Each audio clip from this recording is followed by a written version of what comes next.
Hello, and welcome to MetaChemistry. This is episode 100. We finally reached, right? And we have brought back some previous hosts for this milestone episode. And we're just going to kind of talk about a little bit of the state of the game, a little bit of what we've been up to, kind of our thoughts on how the show's been after doing it for several years now. And yeah, things like that. We've got the whole crew on today. It's a full house with Andrew, Azoka, Ian, Nate, and myself. So everybody's back. We've got the gang back together for this very special episode.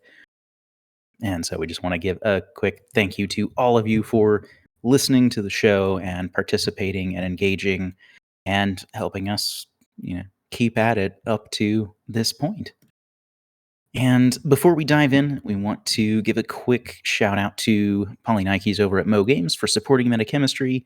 You can find them at mo-games.com. And if you're a patron of our show, you can get their... Great start. And if you're a patron of our show, you can get a 10% discount code at that store. And we raffle off a $40 coupon code for all of our Discord members, whether you're a patron or otherwise, just for coming to hang out. Because what's better than games? Mo Games.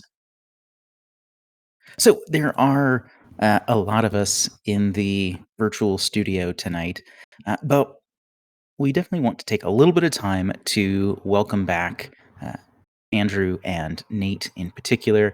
And I want to talk a little bit about what you guys have been up to since you've stepped away from the show, and just kind of what have you done with your time other than recording on this podcast? Okay. First, we have to say 100 episodes. Kudos to you guys, because Nate and I didn't do jack squat over the last couple years on getting to this threshold. So yeah, we get ushered in on this seminal podcast episode, but hats off to the three of you for picking up the torch and carrying it this far. It's pretty impressive. That it's still going is a testament to you guys. Thanks. I mean, I really enjoy it, so I'm glad that we're still around. So that's cool. 100 episodes is an accomplishment. That's for sure. Yeah. So it's super exciting. Yeah. I got to doff my cap to you. That's why when you said 100, was I a little too enthusiastic? I think you were the appropriate level of enthusiastic. Okay, good. I got to bring the energy. Sometimes you guys get a little bit like serious. You got to bring a little levity to this thing, you guys. Devin and Ian being serious? What? Nah. Yeah, Ian like yeah. Behold, Ian, your legacy. Look, I do what I do, and I do it well. By the bard.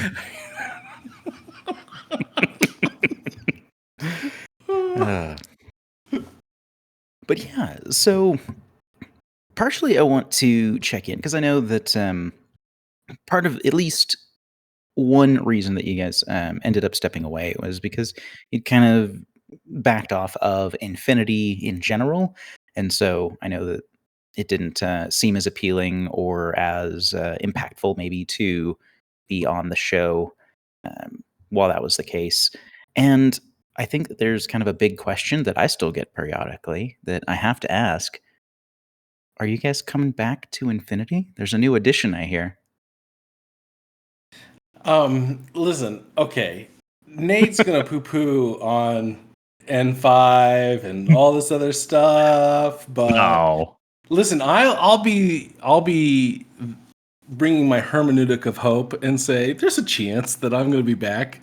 I don't have a good track record. Let's be clear. When I first stepped away a year and a half ago, you're right, Devin. I was looking at the fact that at that time I had probably played a game or two in like 3 or 4 months, and I didn't feel very motivated. I didn't feel like it represented the podcast well to talk about a game that I wasn't really playing very often. I thought I would step away for a month or two and just get my bearings again. And I just had some stuff happen in my family life that ended up kind of causing me to just step back from gaming in general, to the point where I just haven't been playing. I have played I played at the Krug, this recent tournament that you guys covered, and I will shout out you guys that I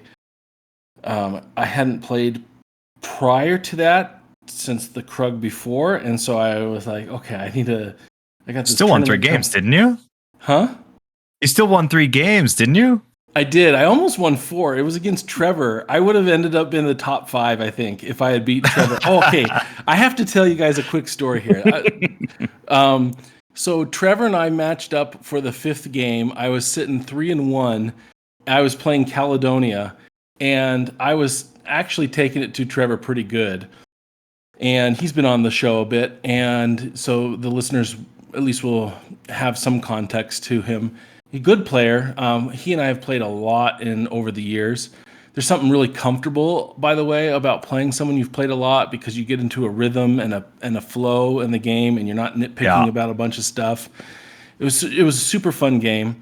I was taking it to him, and he made a last-ditched effort to drop in a crusher behind my lines, trying to both snipe my lieutenant, who I had been a little sloppy in allowing William Wallace to get caught out in the open, and then he missed William Wallace, and he was just calculating there's just no chance that he's going to be able to get to the structure to destroy it, and so he basically was like, I've lost. And I'm like, no, dude, you gotta play this thing out. And he was like, all right. And he took just a mad run. He killed my lieutenant, put me in loss lieutenant, and then mad dash to the structure to destroy it. Avoided a number of bullet shots and ended up winning the game. So you guys always are preaching, you got to play it all the way out. This was a perfect example. If he had just conceded, I would have been top 5. If he had instead he played it out, I convinced him to play it out, and I took the loss. So you're really good at that. The orchestrator of your own demise. Yes, totally. So many games we've played. But I hadn't played since the Krug before, so I was like, I gotta listen to the podcast, and you guys were the ones that boned me up on the missions. I listened. I remember I listened on Tuesday night. I made my lists on Wednesday, and we played on Friday, and here we go. But I'm just So back to your original question: Are we ever coming back to Infinity? I think I will be back.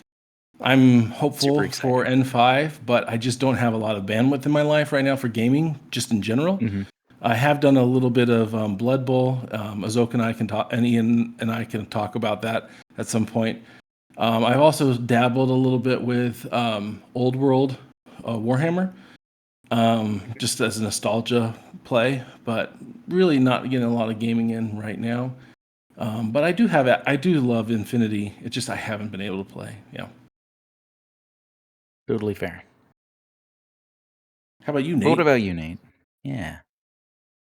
N5. So I got read in on some of the stuff that's going on with N5 during Gen Con. And it's interesting. I like the idea of some of it. And specifically some of the armies that I like are getting some cool stuff. Uh-oh. But no, I don't think that I'll ever be coming back to Infinity. I feel like the game has said everything that it wants to say to me, and I think that I have said everything that I want to say to Infinity. That being said, just before Gen Con, I painted a Sujuan just because I have so many Infinity models still sitting at the house. So I expect that I'll still probably paint some, but I don't think I'm going to come back for N5. Yeah. Do you think that there is any particular change or small set of changes that would interest you enough to return to the game, or are you pretty well set in that? Do I want to say what I think and listen to people clacking on their keyboards in rage? I think that vanilla armies are trash. I think that's got to go. I think that the mixed link teams are trash and they got to go. What else can I piss people off with?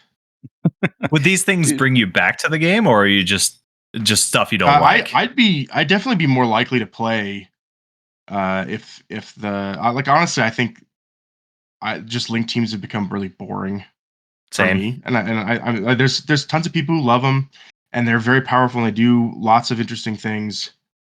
But I don't find them interesting at all. I don't want to play against it, and I don't like the random look of vanilla armies. I don't like the different sectorals mixed together when they don't feel right a lot of the time. Yep. And they keep adding more and more. You can make whatever you want into the link teams, and when you first see it, it's very interesting, and you're like, oh, I could build all these cool things. But then I feel like it really forces play styles, and it makes things that are really good, like really meta. And I disagree with any of that. I think you should be able to play anything. And when you have these mixed link teams, there's ideal choices, and I hate that. But I mean, I don't play, so don't take my opinion as gospel. I told you that they are making vanilla more concise, and they're reworking adding how link fire teams. teams are built. Yeah, they're reworking fire teams. Yeah, they're reworking fire teams. Yes. Oh, for some reason I didn't catch that. If I were to jump in here, dude, we're getting way off topic. I mean, Devin had this whole. It's episode 100. Let's do it. Okay, it's okay. All right, my topics are suggestions. If we were to pan back and look at, what's going on? I think Infinity's a great game. Here's where I'm at with it. For me, I don't think you can solve Infinity. It's just there's too much going on. Part of what makes it great as a game is that it rewards good decision making, and it creates novelty as the game unfolds. It's not just about net decking, net listing, all that kind of stuff. It's really about playing the game. That being said, I did get to a point midway through N4 where I started feeling like the experience wasn't a novel experience. I felt like the game unfolded generally the same way most every time I played it. And I think I started hunting or looking for something else that was a different experience. So that was why Blood Bowl was kind of fun when a couple of you guys got me roped into it. Interesting thing about Blood Bowl is, the way I phrase it is, it's got enough tactics involved in it that it feels like it gives me some agency, but it's so random that you can't take it too seriously. You don't have to play it at a high level to play it. It's just a fun game, but it gave me a different experience. And I was starting to lose some of that novelty in the experience of the game. That, coupled with the bloat of profiles, where it used to be when a profile came out, you felt like it brought something new to a faction. Wow, that's exciting that they've now got this or that or whatever. Now when a profile comes out, it's just a variation on a theme that you kind of I could show up at. Let me add a third thing. And we've talked about this way back when Nate and I were on the podcast. Just the lack of mission variety. I think there's a problem when I haven't played the game essentially in 2 years, and I show up to the Krug, and I basically know the missions because I played them 2 years ago, and I think that's an issue with the game. Not the game in its design. The design's awesome place. But there's no novelty in the missions. There's no novelty in the missions drive the ITS experience. So if I were to like analyze from a macro level, what I hope they are doing with N5 is they're streaming down, powering back all the profiles. They're streaming down, powering back, making unique factions that have identity, and they're creating new novel missions in an ITS season that will re-energize and breathe life into the meta again. That would be my pitch. Yeah, I totally agree. I think that the missions will help. And I like having a stable of missions that kind of make it in year over year, and, that some of those rotate out and other ones rotate in. But there's, probably a set of 15, 20 missions that are kind of missions that, most of those will show up in a given season. I do like that there's some stability there, but I would like to see some of the other missions pushed a little bit. And, those experiments don't always work out. I feel like anyone I ask about last launch or evacuation or BPONG this season, they don't tend to have favorable things to say. So, they can't all be winners. But I do like that they were more novel missions. Like they were something very different and interesting. And I think that is a good thing to continue experimenting with. Because the nice thing about that is that there's enough missions that you don't have to use those if they're an unpleasant experience for one reason or another. But at least the effort's there. And I would say that, never say never. They're if ISS gets a tag or something and there's some reason for me to do it, I might play some games or something. Dip your toe. It's just not super likely, and it probably won't last for too long, but I would play the game again. I just don't think I'll ever play tournaments in it again. I think that time has just both in my in real life, having a kid and a job and just stuff going on makes it difficult to stay on that kind of bleeding edge. And I play a lot of games, and staying on the bleeding edge of a variety of games just makes it exponentially harder. For sure. And I think that I've played Infinity for so long that I think it's getting retired. Obviously, it's been retired, but never say never. Yeah, fair enough. But speaking of which, you're still getting a good amount of game time in, it sounds like. What sorts of stuff has caught your eye? What have you been enjoying lately? And, what are you getting out of those games that, is drawing you to them? I mean, for the last number of years, specifically with Ian, we've been playing a lot of BattleTech. For me, it's less competitive, more of a nostalgia, and I enjoy in the game figuring out what to do, rather than just like trying to win, but like how to use each mech effectively. And I like being stuck with non-optimal choices, which a lot of the battle mechs are very non-optimal. So you kind of have to like make them work, and figuring out how to do that on the table is interesting to my brain.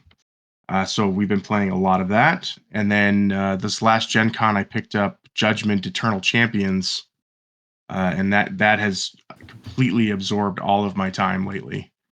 It's it can be played very competitively. Your choices on the board matter, and it's made by Creature Caster, who do phenomenal models. So that's kind of been what I've been spending my time on.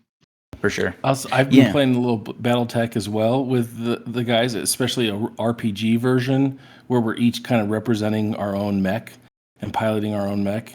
And I would say it's been a complete blast, not because of BattleTech. That game sucks. It like you have to roll so many dumb dice. If we didn't have Ian, who knew all the rules and who had an app that would auto-generate the dice rolls on all the crits and whatnot, I don't know what we would do. But it has been an absolute blast to play. And again, a different experience, kind of this hybrid RPG, kind of you're piloting your own mech. It's been super fun. And then like I said, awesome. I've been playing the little Blood Bowl Azoka and Ian, we've been playing that a good little bit as well. What do you guys like? Why do you guys play why do you guys play that game? Because I just said I like it because it gives me a different experience and it's a little bit tactical, but just too random to take super serious. What do you guys think about it? It's the best worst game. It is the best worst game. It's Blood Bowl is awful. Like, I hate that game so much. But it's also fun because when things pan out, it is the most ridiculously fun time. And then in a moment, everything fails and falls apart. And I hate this game so much. It's so fun. Nate was talking about using suboptimal stuff, right? And that's totally Blood Bowl. Sometimes you're just like, all right, I'm going to throw a block with my lineman who's just trash. And it works because that's how Blood Bowl is. Totally. It's so much fun. It's the same thing as for me, Andrew, where it's totally different. It's so different. And it gives me the longevity of a campaign feeling.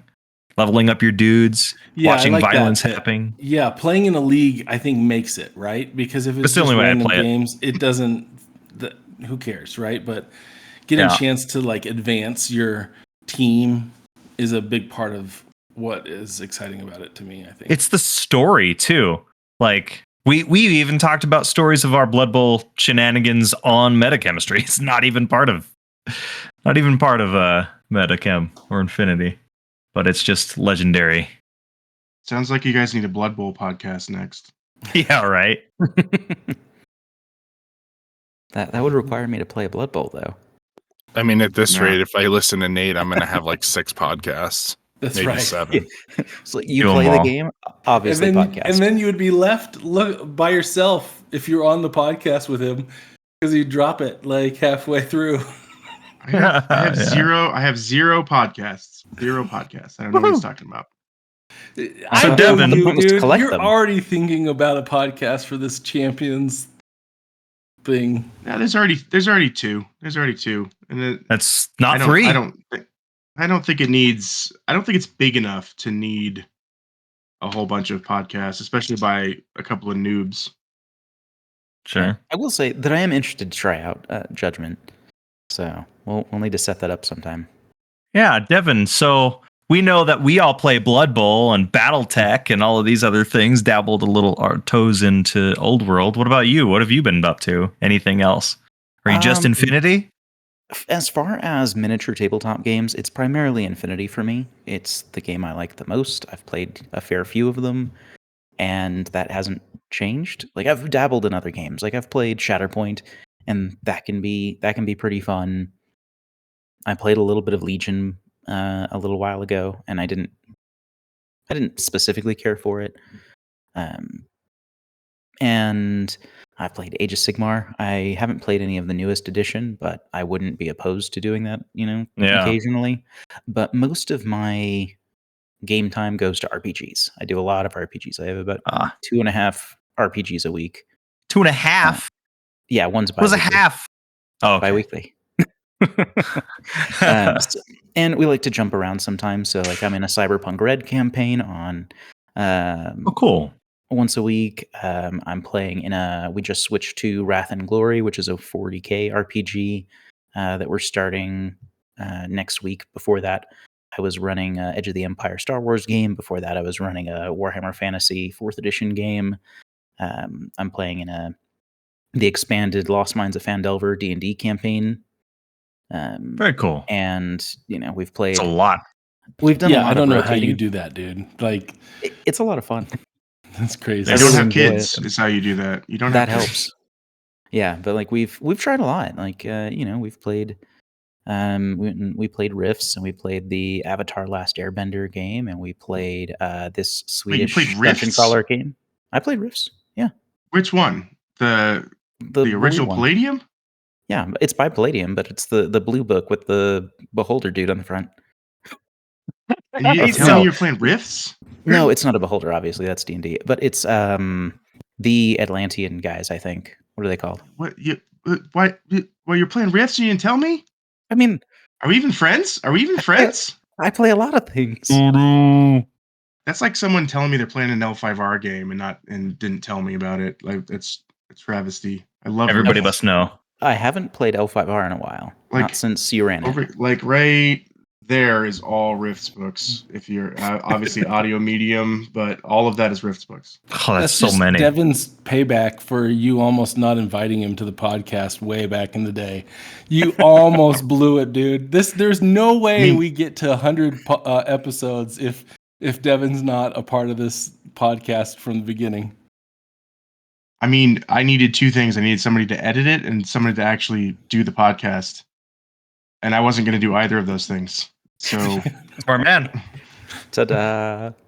And here we are. Yes. Oh, great.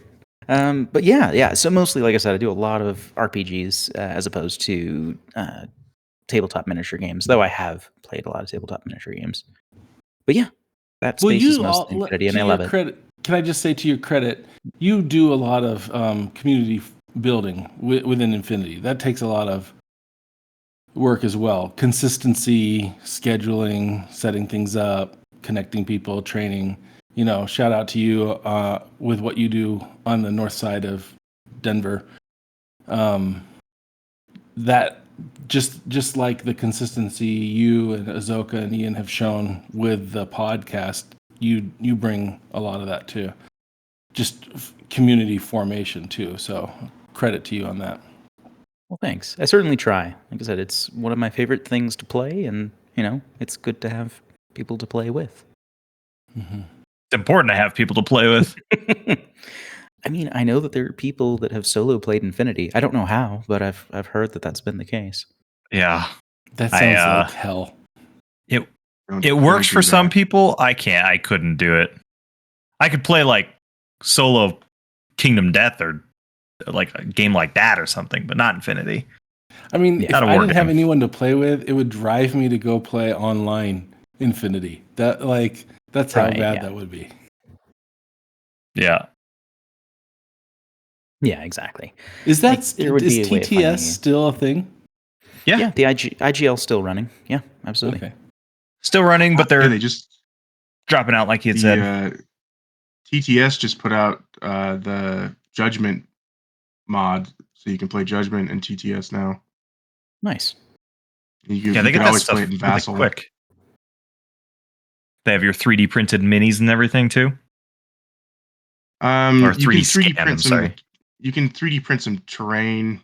For TTS, I think they just have like flat art, because that's what they usually put in first, is just the flat art, and then they add things as they can till they get some good paint. Yeah, makes sense. But that's cool. It's nice to have that option for people that don't have another option. And while I don't see myself playing much TTS, I've done a few games, but that's never going to be my primary source of Infinity, and that's part of why I try to help people around me play Infinity. The only two games of TTS I ever played was with you, Devin. It was during COVID, and you weren't getting out to play, right? Understandably, given circumstances. And I'm like, all right, I gotta play with Devin. Yeah. I hated TTS. Yeah, it's a little cumbersome. I like I said, it's a good option in absence of being able to play on a real table, which is cool. But I can't ever see it being my preferred method of play. Replacement. Mm-hmm. I mean, that's part of the whole thing. The whole reason why I showed up for the Krug was the community. It really is that. It's like, it felt like a travesty to not, even though I hadn't played in a freaking year, I was like, I gotta play at the Krug. Like it's just these are all my buddies, Yeah, I totally agree. And that's a big part of what keeps me in the game and why I've been playing it for so long and don't have any plans to stop playing it. So it is really nice being able to go out to Nova, like place I've never been before, and be able to just connect with your opponents and everything, and just seeing Rob, I do know some people out there. Seeing Rob out there because he's come out to play at the Krug and Salt Lake Showdown, and just being like, oh, these are all your buddies. It's just a big family, which is really sweet. Yeah, I think that was part of what made the four corners, if we're going to look back on the last era of Infinity, that seems to be at an ebb at this point. But when you look back on the four corners, it really was Rumble that set the tone and elevated. It's that whole adage, a rising tide raises all boats. And as Rumble grew and grew and grew over the years, it started real humbly, at least my understanding. I wasn't around back then, but by the time I was getting into Infinity, it's 100+ tournament, and I feel like that did so much to shape not just the experience of people going to the event, but it created and elevated the Four Corners tournament scene, because everyone started to build connections, and then they would travel to the other states for their main tournament, and it was just this little family reunion that was happening, and it just kept going and going and going until we hit COVID. And there were a lot of circumstances beyond just COVID for why Rumble ended up shuttering doors, and then some of the other things that happened with the Utah meta and New Mexico. But it's really cool to at least see the Krug still pressing forward and wanting to make something of that scene. And but yeah, when you had suggested some topics, Devin, that was one of the things that I thought about. It was like, who influenced me the most in Infinity? I would say maybe Mark Rebus, just because of his his kind of war core organization. What you do, Devin, he did for me. I think Nate here on the podcast, he also did that for me. But really, it was like the Dan and Joy and the Rumble crew, Magno.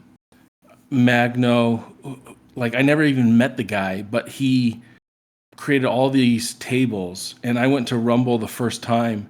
And I saw all these beautiful tables, and I was like, oh, I want to do that.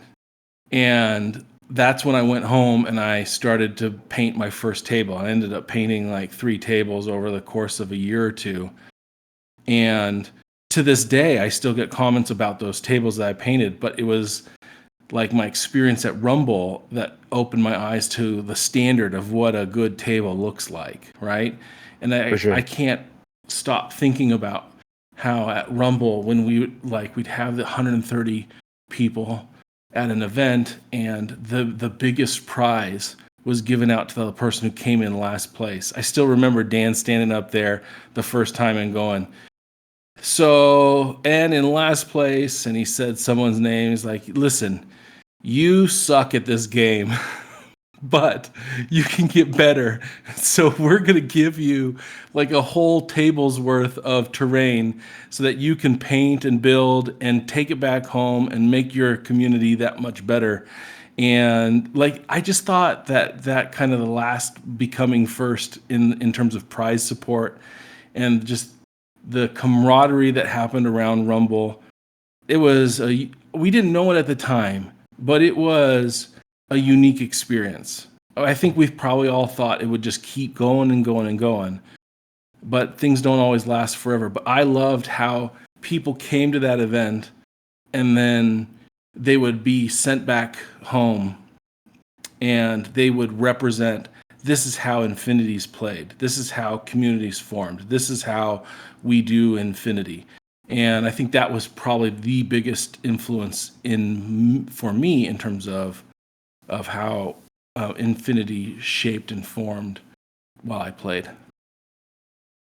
Yeah, I think Joe and Dan and Magno created a culture. Not so much like showed people a game. I think they created a literal culture, and it just expanded with the local tournaments, and then with Rumble.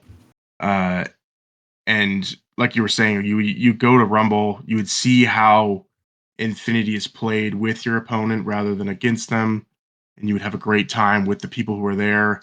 And like all of those people became like family. They were the family that you wanted to go see every year, which is why everybody always came back over and over again. And they also don't forget that at Rumble they did a lot of great charity work. They raised a lot of money for a lot of good causes. Just excellent people running it, excellent people showing up, and it truly end of an era when it stopped. Yeah. Yeah, I totally agree. And If I may, one of the, just to kind of tag along, one of the things, because I'm the newest Infinity player of all of us, and one of the things that was driving for me is going to Salt Lake and then seeing all of you guys like see people that you haven't seen in forever, and it be just like a family reunion. That was like, and even some of the other people in our meta are just like, oh, I'm going to this person's house after our game because we're hanging out and we're all excited to see each other. And there was a huge barbecue and there was man soup and there was just so much there, right? Just like Nate said, it's truly the culture, and that's probably like, if I didn't have that, I probably wouldn't be playing Infinity now. Absolutely. Which is awesome. Yeah, I agree. The game is a great game, but the community is what keeps me in it, and I think that all of you guys probably feel similarly about that, where that's what's important. And we could all be playing something else if everyone collectively found another game, but it's the people. Yeah, totally. And in fact, we do play other things, like we just talked about a good little bit at the beginning of the podcast, right? I think I've watched this, at least in the Colorado meta. There's been a couple generations that have phased out of the game, and that's just to be expected. I think you just have you run your course. I think what's interesting about this era, that maybe Nate's before me, but I'm just a little after him, but as like I'm recognizing, hey, maybe I'm slowing down and I'm not doing the competitive scene as much anymore and all that stuff. But we all really just love being together. And so we are trying to find other ways to just play games and hang out. And like, that's what's kept it going for us, I think. There's new people being introduced and new levels, and you guys are advancing the thing forward with the podcast and the local tournament scene and all that.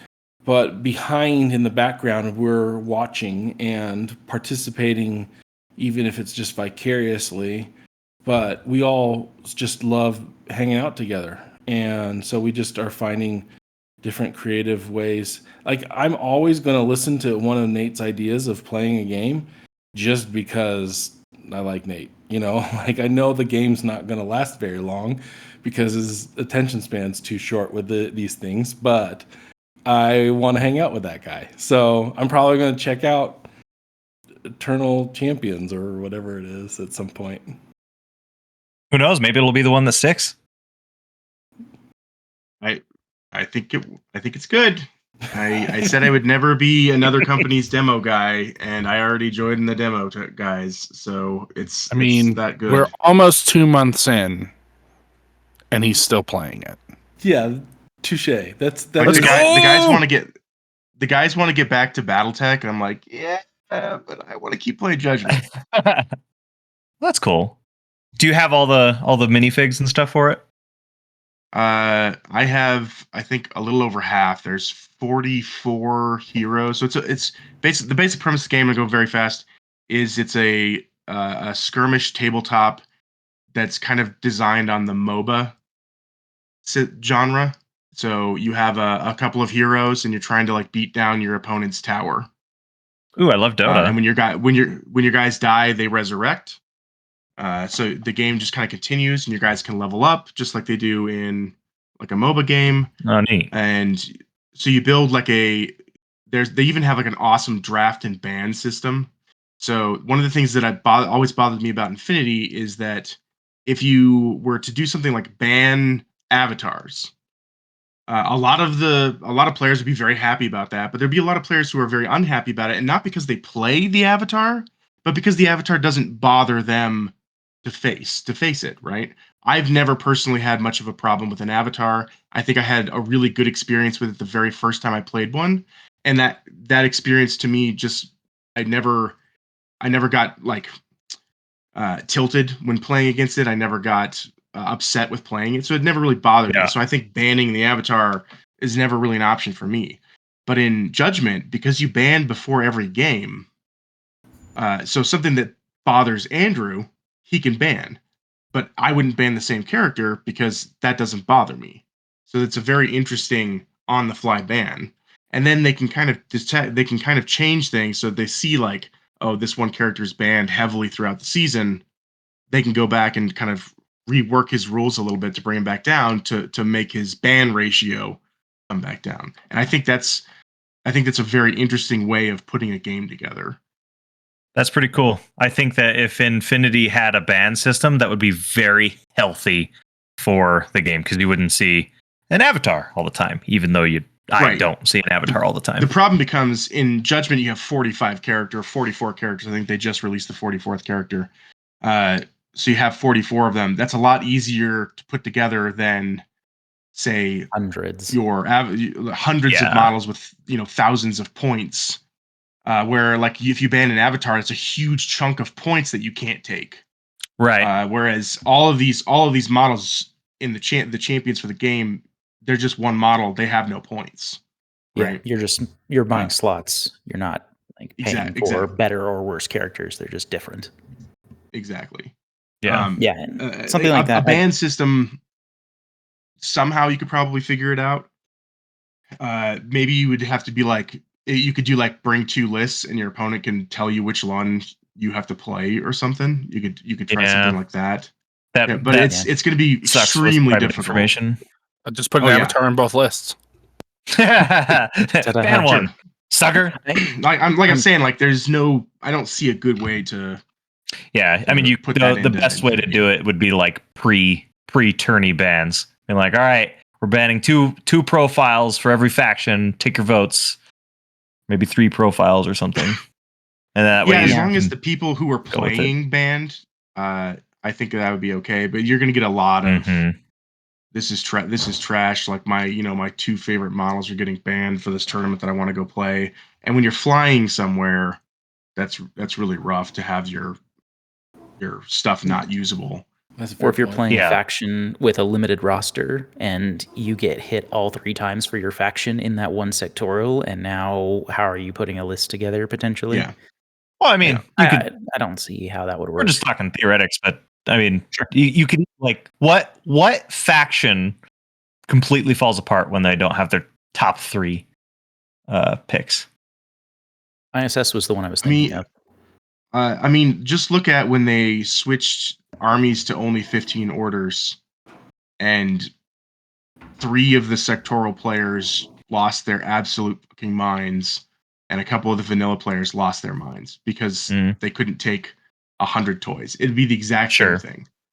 Sure. Like all of a sudden you ban some plasma in Combined and people are rage. You ban T2 in Ariadna and people are going to rage, but those are the things that are going to get banned, right? T2 would get banned. Of course. It's an interesting mental exercise, though. I'm curious, you guys, the 3 of you, Azoka, Devin, and Ian, you scored a big interview with Bostria, and I loved it. I thought you guys did a great job with that. And I'm curious, both in the conversations you had with him, both on the podcast, but also behind the scenes at the Krug, if you were to look at what they're trying to do, you kind of have at least an insight into what they're thinking with N5. They've got to unravel a little bit of a knot with the amount of factions. Like, I remember he put up that slide and he showed how many factions. Do you guys remember what I'm talking about? Where he showed like he had a visual representation for every faction that's part of the game, and it was like in the 40s or something like that. Yes, it was about. Nate's 43. talking about 45 characters in this one game. He's talking about 40 something factions in Infinity.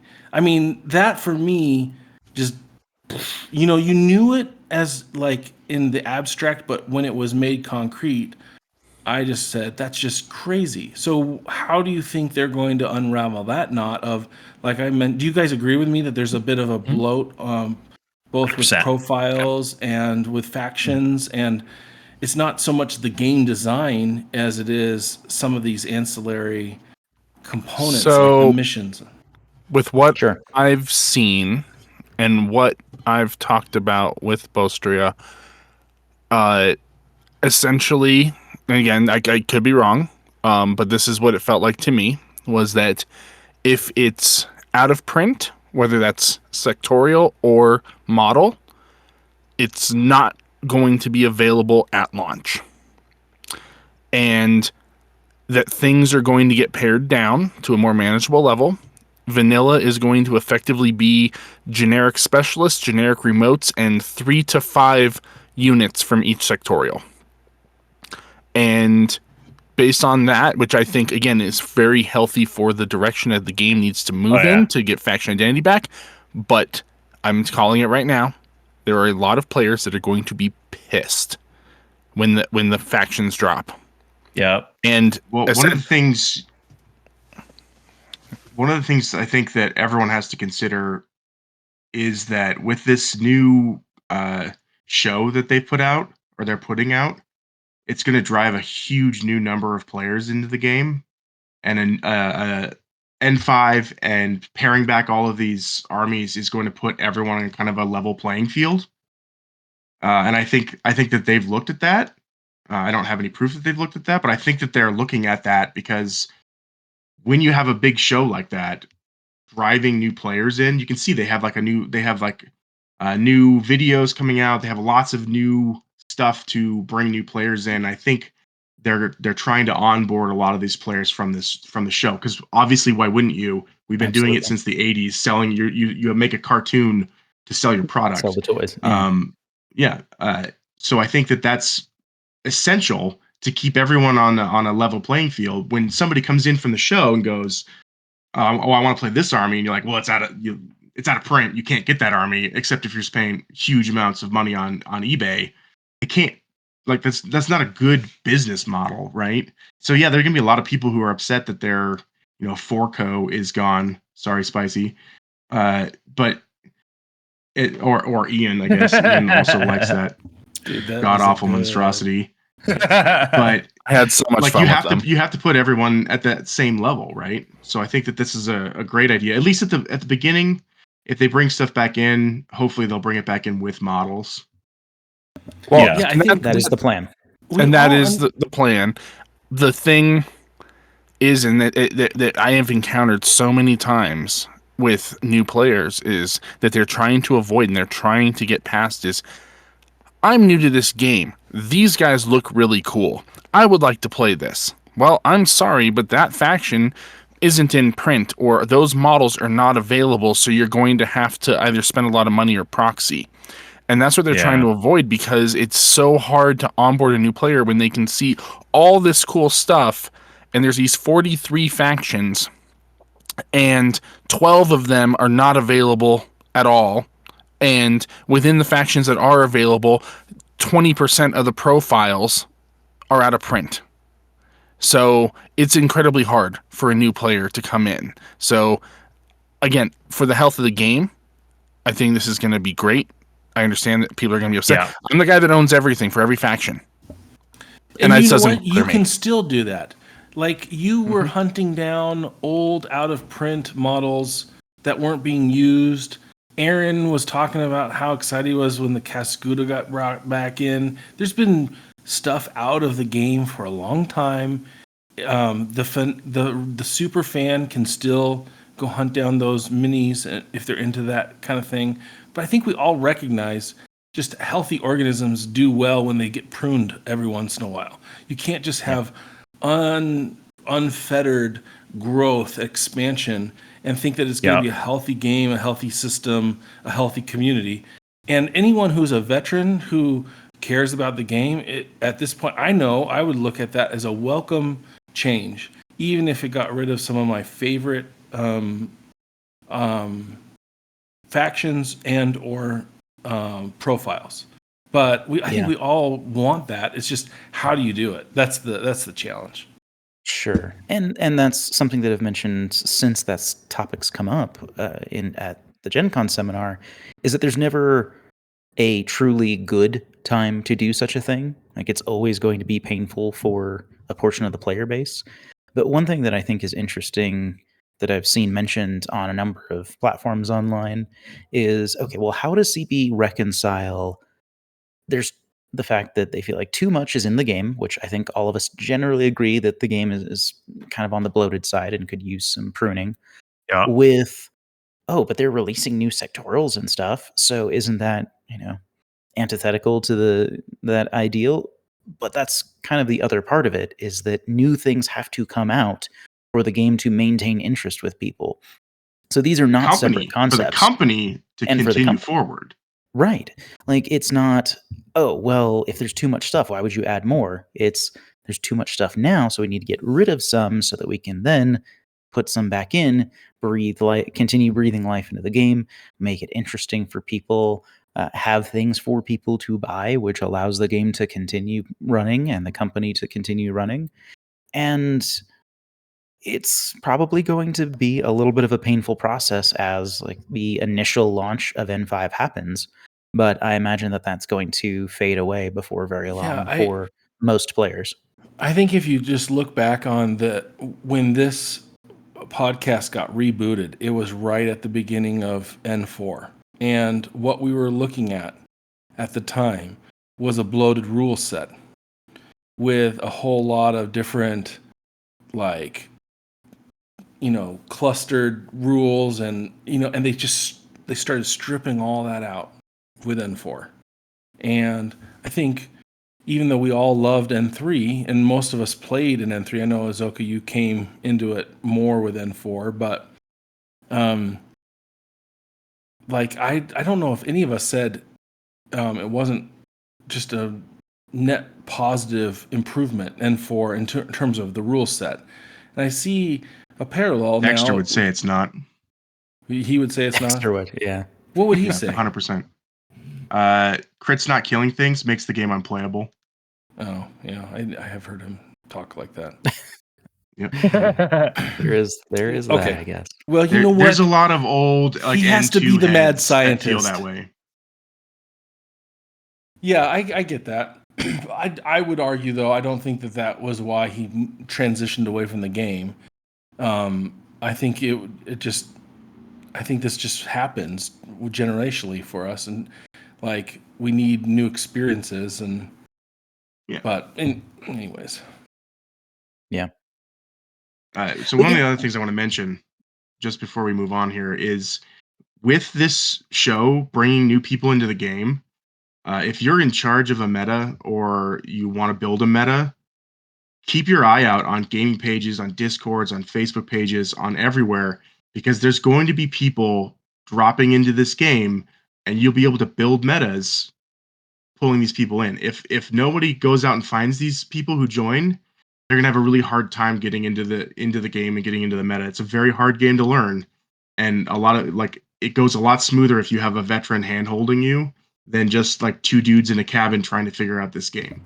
Yeah. So if you want to build your meta, the time is coming where I think this is going to be a great explosion of new players. Totally true. Yeah. I even noticed there's been quite an outreach from Corvus Belly towards like miniature painting YouTube channels and people painting infinity models on their YouTube channels. Oh, yeah. And I think They're pushing hard.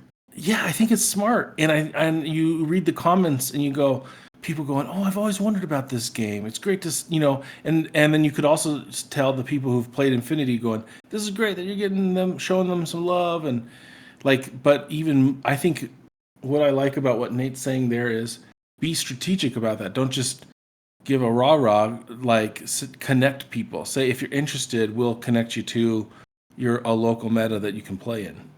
They're going to have to really lean on war cores at this era, which I think is going to be good. And I think the official forums are going to get a lot of traffic because that's like, when you're starting a new game, that's one of the first places you can think of to start. And in this age, so it might be Discord. if you don't hang out on the forums, you might, take a glance in to see if there's any new players in your area that you can pull to your, your low, however you deal with your local meta, whether it's Discord or Facebook or message groups or whatever.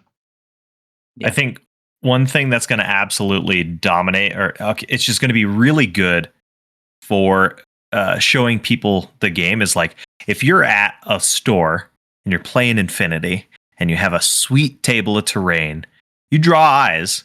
It happens. And then people are like, oh, what are you playing? Oh, I'm playing this game.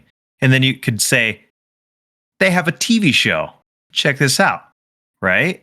And then they could just go, they don't even have to invest anything. Watch the TV show, and then boom, they could be in.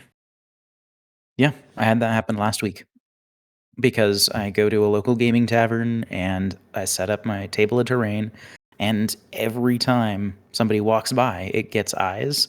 And every couple times that happens, somebody's asking about the game.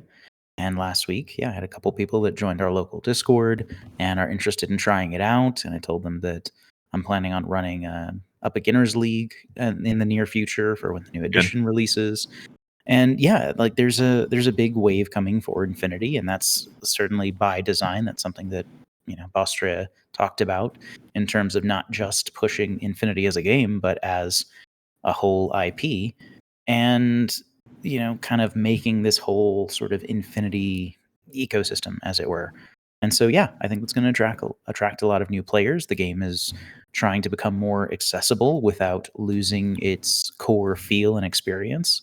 And it's a really good time to be in the game, and I'm really excited about that. And totally. Like Andrew said, I like building communities, and it's a good time to do it. That the trailer on that show looks sick. It looks really good. Like my favorite animes, or I guess animated shows that have come out lately are Blue-Eyed Samurai and Arcane. And I have no connection to Arcane. No, like in terms of like the video game and all that stuff. I don't know if this show is going to be like on that level of like anime or like animation production value and whatnot, or storyline, but there's really been some great advances, and that trailer looked so good. Yeah, for sure. We're all excited. Definitely. Yeah, I think it's still a little ways off yet, but I'm definitely interested to see how it goes. It looks super cool. I think that it came up that Boster had watched the first episode because that's what's finished, and he seemed super stoked on it when I talked to him. So that's super cool. I think it'll be really good, and it's a really, like Azoka was saying, it's a really low effort, easy onboarding point for people to get introduced to the game, especially since Infinity Fluff is kind of notoriously difficult to approach. There's not always good ways to digest that information, and this is a really organic way to do so, which I think will be pretty awesome. Well, one of the cool things about Infinity is how cinematic the gameplay is. Like you really can feel. I remember my buddy. The reason why I was playing Caledonia at the Krug was I just have this Caledonia army that my buddy used to try to play. And he's not into tabletop gaming and stuff, but he just loved the wolves, and he loved the idea of super jump. And he just, in his head, he could conceive of McMurrow just jumping up and dropping chain rifles on people and spinning and, doing all that crazy and cutting people through with his sword. And now we're going to have this game that is going to like actualize or visualize that cinematic nature on the screen. And that's a very powerful thing. Like I remember when I used to always read Lord of the Rings when I was a kid, and then the movies came out when I was in college, and those kind of like I used to have my imagination about the story, and then once I watched those movies, it's like now all I could see about Aragorn is Viggo Mortensen. Like he was just blazed in my brain, just because we're such visual creatures, and it's got real power. So. I'm pretty excited about what could happen. I think these guys are being pretty smart with CB is being pretty smart right now about what they're trying to do. Yeah, definitely. Yeah, it's a big push, and that's part of, like the lore snippet videos, I think are another way to kind of help make it easier to grab onto those things. I know that there are complaints every single video about the AI voiceovers and stuff like that. God, And just stop with the AI voice. There's so many people who would just do it for you. CB, if you're listening, get a hold of my man Devin here. He'll do it for you. Devin will do this for you. I would. I actually talked to Austria about it, but I don't think that that's something that they'll move forward with. Because part of it is the production time and the back and forth, and these are things that as is, he can kind of crank out on his own without needing external assistance.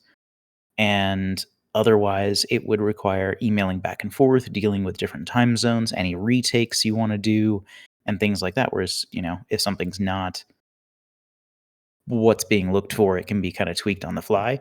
And while I don't really like the sounds of those voices, and as someone who has done voiceover work, I don't really like the idea of just being able to, have the computer do it for you.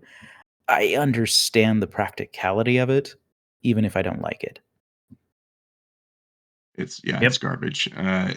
When they brute force misspellings, it's terrible. When Yeah. they like wildly mispronounce things, it's just like, what's going on? I don't want to listen to any of this. Yeah, So hard pass. Like quality I get over it. quantity.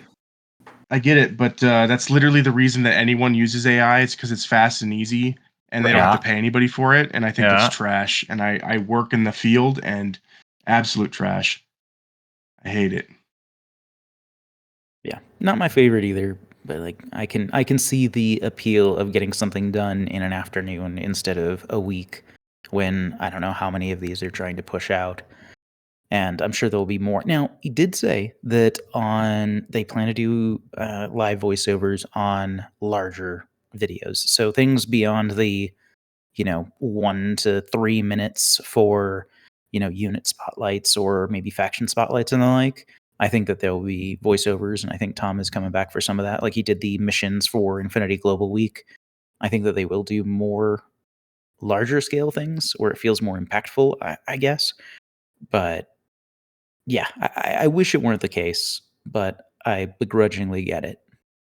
What did you guys think of those mission overviews at the Krug? Those were not AI? No, that was Tom. It was Tom. Yeah, that was Tom Shadle who was doing those. You guys have an opinion about that? I loved like them. the concept. They weren't as in depth as they need to be, but they were perfectly in depth. I know that sentence doesn't make a lick of sense, but like there's minutia that is not explained in those videos, which is very important for like scoring. That's but at the by same design. time, yeah, right. That's what I'm saying. It's perfect. The basic framework of the mission stays the same. Like you place supplies, it's I go and I grab this and I get it back to here, regardless of the season. But each season is going to have slightly different rules as they change up. So it's by design that they only cover the broad overhead and leave the minutia out, because that's in some of the missions they included the minutia. So That's I don't true. that's what bothered me. Yeah, I love the concept. I think I loved it. I just, again, total zag when everyone's zigging, but because I haven't been playing, I was just like, dude, this is great having just a quick synopsis of because how often does that happen when you're setting up for the next game and you're talking to your opponent and you're like, now how does this mission go and what are we looking for?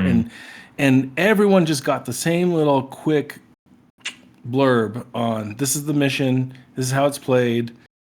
And you guys are right. There are the devil's in the details on some of this stuff, but it just got everyone on the same page quick, and it felt very clean.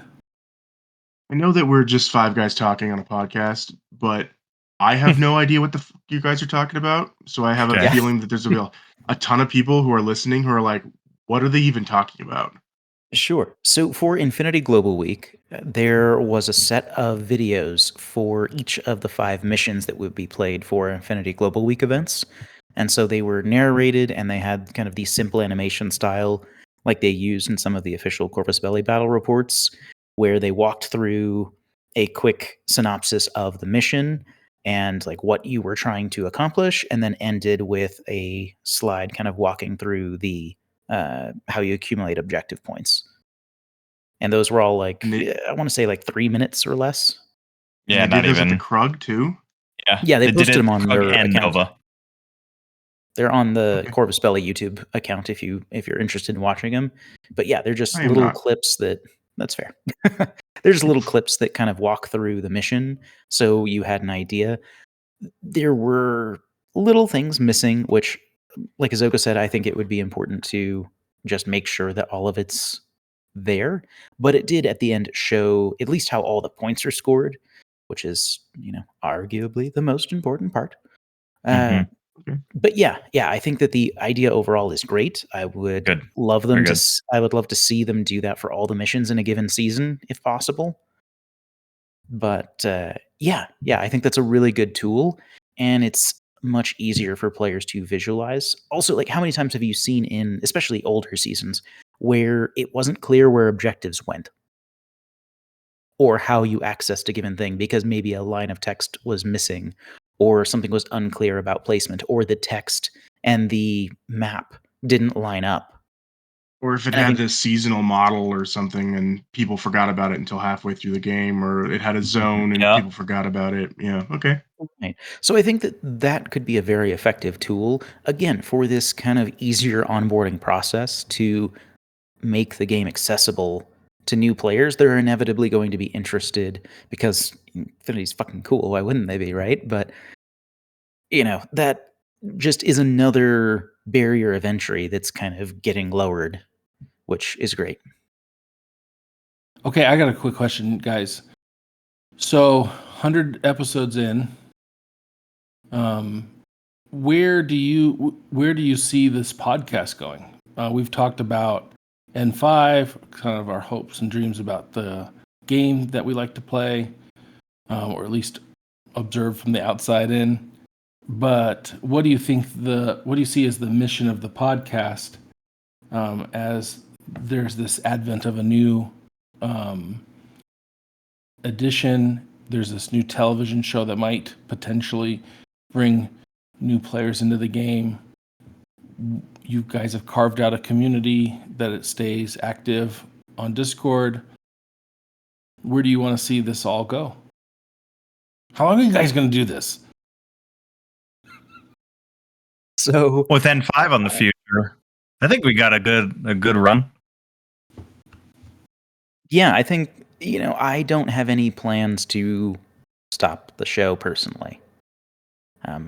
So I'm happy to do it as long as I'm still doing Infinity stuff, as far as I can tell, and I don't plan on stopping. It's been 15 years almost. 15 years I want to say in a couple months. So should be good for a bit. Yeah. Yeah, because I know, again, you guys don't see our video, but Nate is contemplating. I started when Human Sphere N2 launched, and when Aleph was released, I picked up the Aleph starter, and that's when I started like actually playing with my own stuff. Before that, I was we playing. always had a connection, you Marantz. and me, Aleph. Oh, I know. That's right. What I year? was Human What year Sphere, was that? and I was Human 2009. Sphere N3. You were Human Sphere N2. I was Human Sphere N3, and is Aleph. Of course it is. I still remember 2009 getting is when that came out. I remember getting a message from you on the forums or something like that, or like On the after I had forums. bought my first models. Because I noted your purchases because you went to the gaming store and I saw what was in, I saw what was in your I thought physical collection. I was like looking around. Who's watching me? This is bizarre. Yes, it was the most tactful way I could introduce myself. Like, what you got in that cart there, Andrew? Oh no. I know. Got some I mean, I'm Aleph? not kidding you. It was like, how did this guy know what I got? Yep, I remember that. That was when I was on the forums a lot more than I am now. Yeah, I got my start in N2 with the military orders pack. and I don't remember if Human Sphere was out yet or not. I want to say it wasn't, but I played like 2 games and I was like, this isn't for me. And then it was really the release of I dabbled back in with Ice Storm, but didn't have a lot of anybody to really play with. And then it was with the US release was when US Ariadna is when I really came in back into the game hard and stuck with it. But yeah, I literally played like 2 games of N2 and I was like, I hate this so much. It could be clunky at times for sure. I feel that. But yeah, as far as to more directly answer your question without the enormous tangent, my bad. I would say that I think that it's good to have a place where people can feel like they can come to and talk about the game as they get into it and find people to ask questions that are not going to, treat them like they're idiots because they're asking. And from my experience, the vast majority of the Infinity community is not like that, thankfully. But I've had a couple people over the time of the show that have come to me and told me that, oh, that's why that's why it sounded familiar. You're on MetaChemistry, right? That's how I learned to play the game. In fact, that happened at the Krug just last month, and that's really cool because I know I've mentioned it before, but it can sometimes feel like shouting into the void because we don't necessarily get a ton of interaction with people that are listening to the show. Sometimes we get more than others, but it was really cool That's to so feel weird. like what? Because when I was running it, I used to get emails all the time, and mostly angry people who were angry about something. I'm probably a lot But less I used controversial. Yeah, I think that's just your personality, bro. Yeah. how boring. Anyway, Probably. but like That's me. I used to get tons and tons of emails about like every show. We would get emails about things. So I wonder if you guys need to put up like a new email address or something so they know where to send their hate mail. I don't have an email address up. I post the Discord link. 'cause Well, that's no where wonder people you're talk shouting now. into the void. Yeah, I mean they can come in the Discord and fight us. Anybody's welcome to come fight us in Discord anytime. Nobody There we fights go. us because we're right. There it is. Yeah, that's totally it. Ta-da. Well, I think You that's solved interesting that what you described, Devin, because when Dexter and Nate first put the podcast together years ago, it was they wanted something that would speak to like elite players and talk about elite levels of gameplay. Sure. And not that one or the other is correct, but I think what I'm hearing, some of the things that you find real value in with this is helping people learn how to play the game. It's basically what Rumble did for us on occasion when we'd go to it. Now you're saying, hey, let's create a space where we teach people how to play the game well. Yeah, and that's kind of when I describe MetaChemistry as a competitive geared podcast for Infinity, in my mind, that's the mindset of playing with the intent to get better. And I don't see myself as, one of those elite top tier players or anything like that. That's I'm not true. You guys uh, have all placed high at tournaments on a consistent basis now, like every one of you. I wouldn't say consistent, but to the point, just that I know that there are plenty of players that are far better than me. And so I don't want to make any claims to be like this is the way to play Infinity or things like that. My goal for episodes is to try and put things out there that somebody can hopefully walk away with new information and either try something they hadn't thought of or consider something in a different way or maybe kind of pick up a new trick or something like that.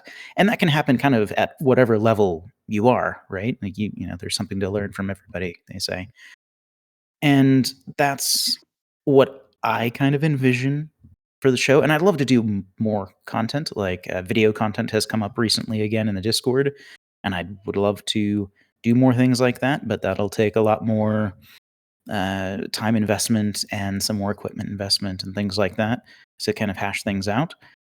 But yeah, that's my main draw for the show. But I don't know about the other two of you guys, so feel free to Yeah, what chime about in. you, Ian, or you, Azoka? I'd like to find a way to make it to keep it like Nate or like you guys had said before, where it targets the high end players. But that's hard because I don't know. I haven't taken a tourney yet, so I'm still trying to figure that out myself. Well, you've taken tons of local tournaments. I think what you're saying is you haven't taken a large regional. Is that what you're saying? Yeah. Winning 5 games is much different than winning 3. Yeah. I can win 3 games all the time. Let me put some insight into when me and Dexter started. Dexter wanted to do the competitive podcast for competitive top tier players. And my thinking was, why the hell would they even want to listen to us? They're already top tier players. Who cares? Like Dexter was a phenomenal Savant player. I was an okay player at the time. I think I got much better, and now I'm trash again because I don't play. For me, I wanted to be able to speak the high level to the low level. And what I'm saying is, I want to be able to talk about the high levels of Infinity and how it's played, and I want to put it in such a way that a newer player or a not vet, because we used to have tiers. Remember when we used to have tiers of players? You'd have like your noobs, your veterans, and then your like top tier elite players. And it was very unlikely that a new player was going to beat a veteran, and it was very unlikely that a veteran was going to beat that top tier elite player. It's just that's just the difficulty of the game. So my whole thing was I always wanted to see like what can we do to get the veteran players playing at a higher level, and what can we do to get newer players playing at the veteran level, and just push everybody up and not be afraid of competitive tournament play. Yep. And in our local area, we always say, come and play a tournament even if you're brand new. We've always done that. We've always tried to push that. I assume we're still doing that. I don't really play anymore. But that's always been the goal, is don't be afraid of the competitive play, because you are playing with someone, you're not playing against someone. And for this podcast to teach people something that they didn't know, or take back, like Devin was saying, take back something that would help them improve their game. The thought of 2 dudes who play Infinity doing a podcast entirely and only for the elite top tier, like try hard player, is utterly ridiculous. So sorry, Dexter, but it's utterly ridiculous. And I think that our first incarnation of the show ended up being more of a gimmick than a real positive show. We had we did our top 5. We talked about things, but I don't necessarily think that it did anything that either one of us wanted to do. And I think that when we rebuilt this show, it does a lot more for the people who listen to it, whether they're top tier players, new players, in between players. So I think that this version of the show is way closer to my ideal of what I wanted it to be. So great job, guys. Woo-hoo. Yeah, kudos. And Yeah, kudos to that original vision. I mean, the whole when I was getting in the game, that's what I listened to, all 5 episodes. And I was like, when it went away, I was sad. I kept talking to Nate, and I'm like, dude, bring that thing back. Bring that thing back. So I mean, I really wanted to be in a podcast because they were doing the Krug podcast at the time, and they were planning on quitting the Krug podcast. So I was there the last episode of the Krug, and I was there, but I didn't have a microphone. And at the end of it, I was like, there's still more to be said about this game. Like, I'm still fresh on this game. Dexter was still playing at the time. So we thought we had something to say. And I think my mantra in a lot of things is to get really good at something, teach it. And I think that that's just a great way of making yourself better is by teaching someone else, and it also makes them better. Absolutely.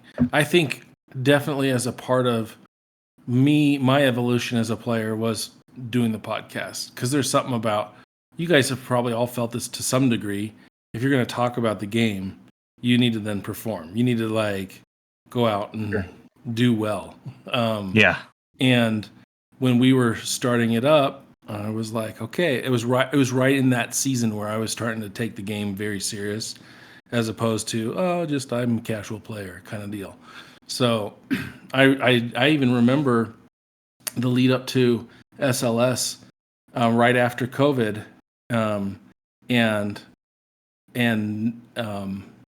was it Nate and Ian and I think it was the three of us, but we were talking about prepping for that tournament, and it was like, okay, what do you expect from SLS? And I remember going, I think I can win this thing. And there was something about putting it out there. It was self-belief. I really believed I could win, but there was also something about, all right, put it out there, and it drives you to perform even more, I think. So Totally. Yeah. But Ian, I don't think we heard from you on, kind of your vision of the show and your hopes and dreams.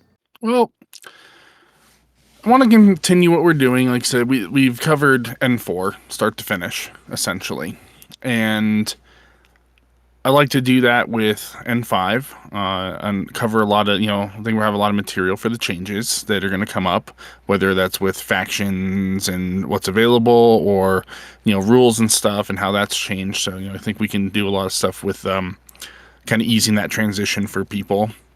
But, I do want to maintain, that we are a competitive podcast, but for all the reasons that have been discussed, it is about having people up their game and learn how to do stuff. This isn't a veterans podcast. This is an everybody's podcast kind of thing to listen to and gain value from. So I want to continue doing that. I think we have a lot of stuff, and I think that we may even revisit some of our topics from earlier episodes, especially when it's something that will have potentially changed in N5, and we can update that information and have new things to say about it for how it goes forward. But yeah, I like what we have been doing, and I think there's a lot of value in that, and I'd like to continue doing that just in now the framework of N5. Is there any new area that you'd like to expand to, or things that you've thought that would be cool but we haven't gotten around to, whether that's topical or medium or whatever else? Actually, yes, and we've only briefly done a little bit last year when we did kind of a preview episode for Acheron's Fall, because we got access to the demo kits and we're able to do that. And so I'm not saying that we need to go whole hog in this, but I think, and I could be wrong here, but I think that a lot of people in the community would be interested in some tangent episodes maybe on some CB peripheral games.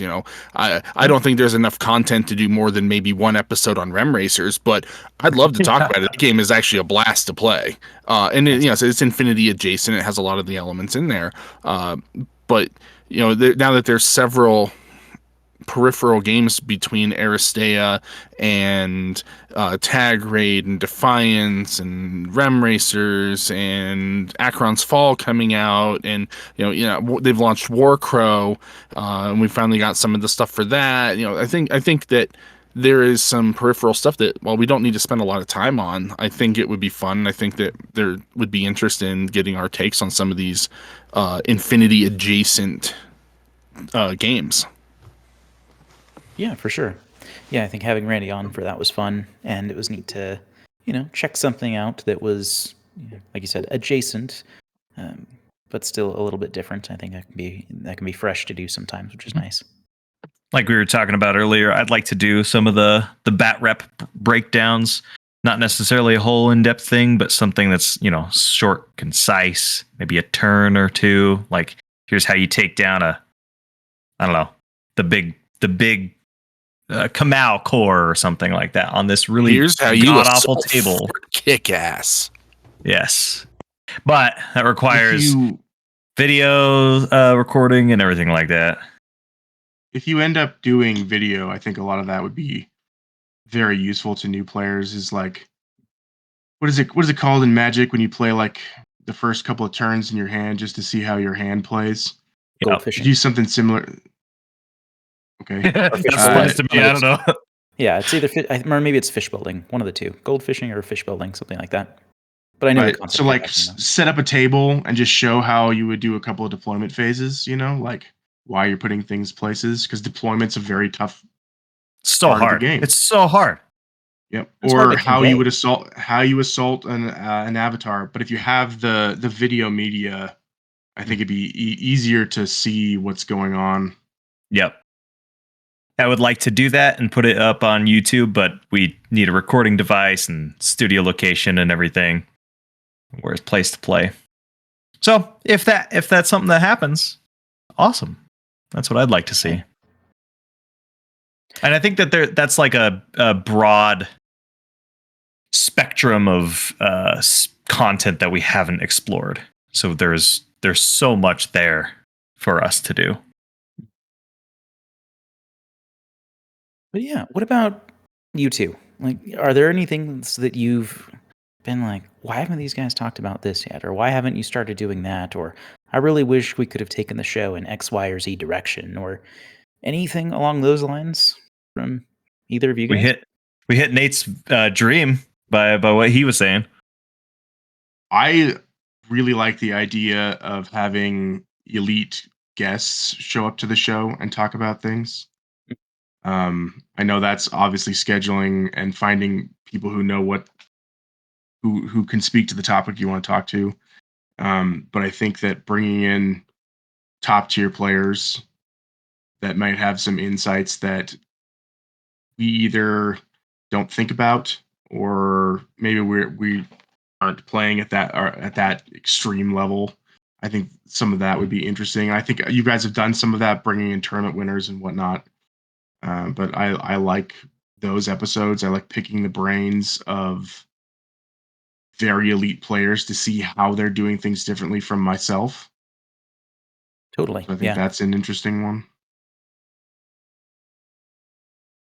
Yeah. Anything from you, Andrew?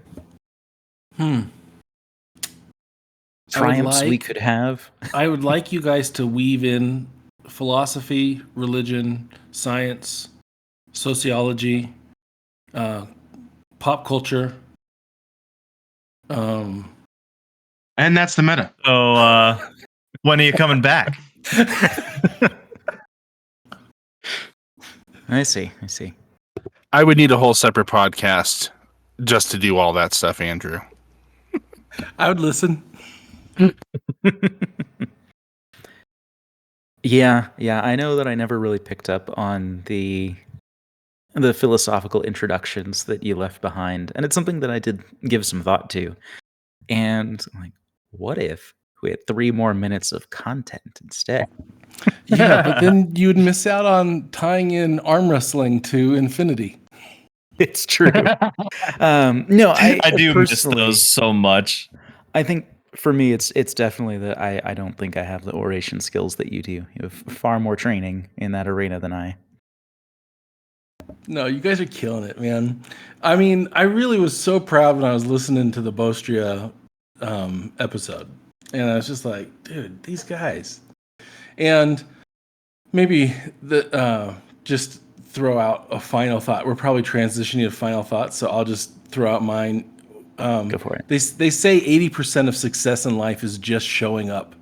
And you guys have been showing up, and you've done 100 episodes. And I think I can say nothing more than when I was prepping for the Krug, like I said, the only podcast I could turn to was MetaChemistry. Those were the group of guys I needed to listen to get myself ready, get my head in the game for the Krug. So I want to just hats off to you guys. Really excited about hitting this mile marker and just all that you guys have been doing. And I just think it's the best. That's my final thought. Well, thanks, man. I really appreciate that, and it's been fun. Like, I enjoy doing it, so that helps. All right, and so with that kind of premature exposition of final thoughts, I want to do our quick little closing spiel before we fully wrap up this episode. And part of that is to thank all of you out there listening, and how much we appreciate you taking the time to listen to these occasionally overly verbose episodes, and joining us on our Discord to come chat with us and to share your awesome painted minis, your sweet tables of terrain, all the good stuff that we get to see in the communities that we may never get to visit.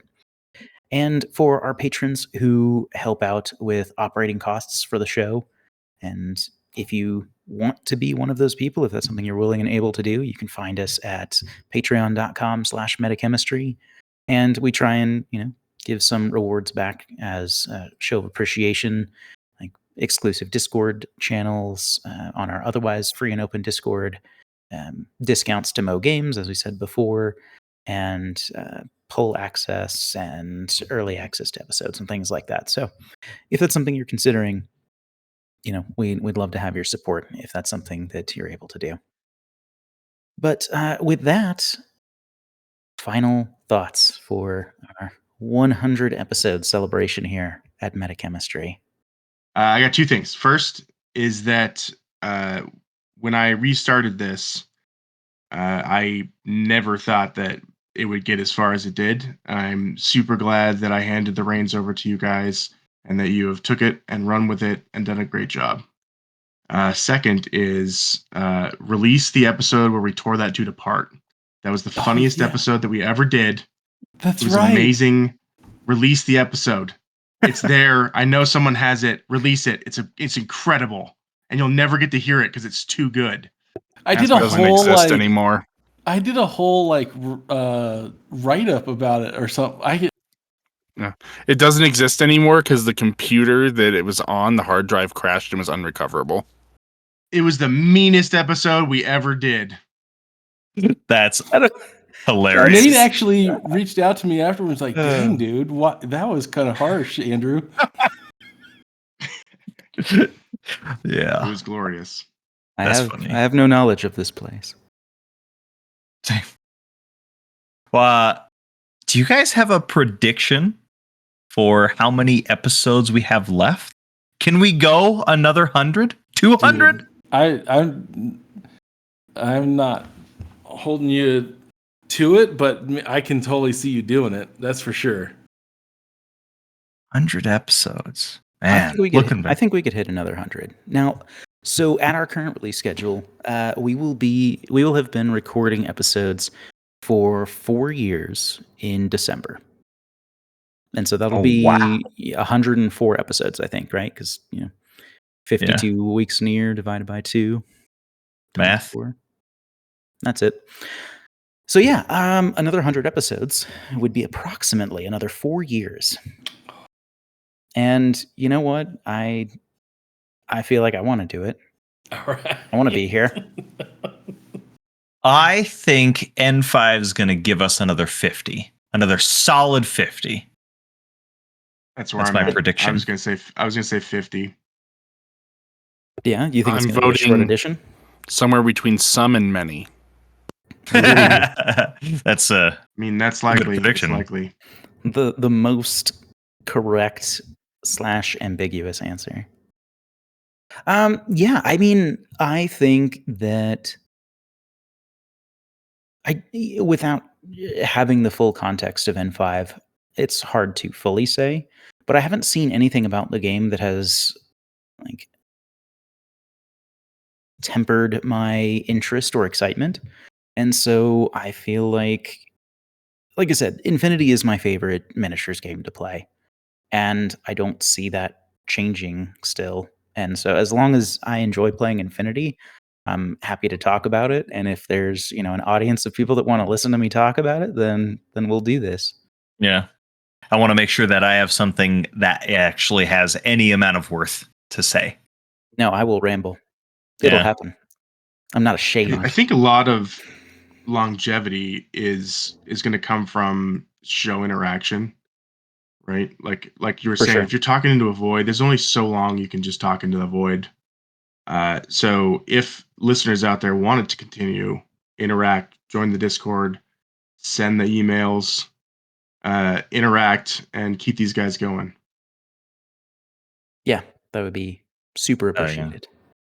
And like you could pay the Patreon too, that's fine. But I think, angry emails would probably do better. Yeah, it's definitely going to drive more interaction. Awesome. Well, I really appreciate Andrew, Nate, for you guys returning for this episode. It's been a blast, and Azoka, Ian, I'm really happy to have you as co-hosts on this show, and I really appreciate all the time you guys put into this. And so, on behalf of MetaChemistry, this has been Devin, Azoka, Ian, Andrew, and Nathan. And that's the meta.